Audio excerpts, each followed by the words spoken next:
अपने हाथों में रावण के लिए विभीषिका ही है और भक्तों के लिए यह विभीषण नहीं, यह आभूषण। उस भवन में विभीषण जी महाराज रहते हैं। और जब सुबह का समय हुआ तो उठे और उठ करके मुख से राम राम राम करने लगे। भगवान के नाम को इसलिए तेज लेना चाहिए कि दो चार कानों में पहुंच जाए तो न चाहते हुए भी उनका अंतःकरण शुद्ध हो जाए, न चाहते हुए भी प्रभु का नाम, प्रभु की कथा कानों में अगर पहुंच जाए तो भी मन शुद्ध हो जाता है। विभीषण जी महाराज जब सुबह सुबह उठे तो राम राम राम करने लगे। बड़े तेजी से किए, और तेजी से किए हो या धीरे से किए हो, जिसके जो मतलब की चीज होती है वह देख और सुन ही लेता है।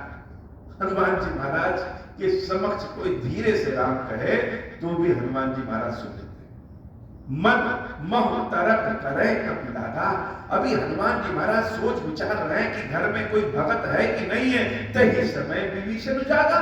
उसी समय विभीषण जी महाराज जग जाते हैं।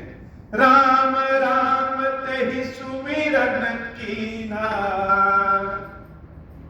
विभीषण जी महाराज जब राम राम का सुमिरन करते हैं और यह राम राम जब हनुमान जी महाराज के कानों में पहुंचता है, हृदय हर्ष कपि सज्जन चीन्हा। राम राम विभीषण जी महाराज की है और हृदय हर्ष, किसके हृदय में हर्ष की भावना आ गई, आनंद की भावना आ गई? हनुमान जी महाराज।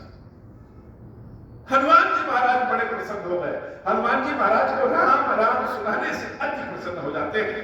तो एक राक्षस रावण जो बड़ा अभागा था कि प्रवेश करते हैं उसके जीवन में हनुमान जी महाराज और वह सोता रहता है, और एक विभीषण जी महाराज जिनके जीवन में हनुमान जी महाराज प्रवेश करने वाले हैं, उसके पहले ही विभीषण जी महाराज जग गए और राम राम तेहि सुमिरन कीना। राम राम का सुमिरन करके श्री हनुमान जी महाराज को जैसे निमंत्रण दे रहे हैं कि आ जाइए हमारे जीवन में, आ जाइए हमारे जीवन में, आ जाइए हमारे जीवन में। विभीषण जी महाराज के मुख से जब हनुमान जी महाराज राम राम सुनते हैं, हृदय हर्ष कपि सज्जन चीन्हा।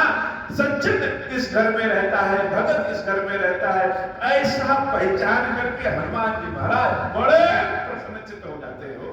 अब क्या, अब तो पता चली गया कि भीषण कोई अंदर कोई ना कोई, भीतर कोई ना कोई भगवान का भक्त ही रहता है। तो अगर कोई भगवान का भक्त है, कोई संत महात्मा है, तो ऐसे भक्तों से अपनी ओर से आगे बढ़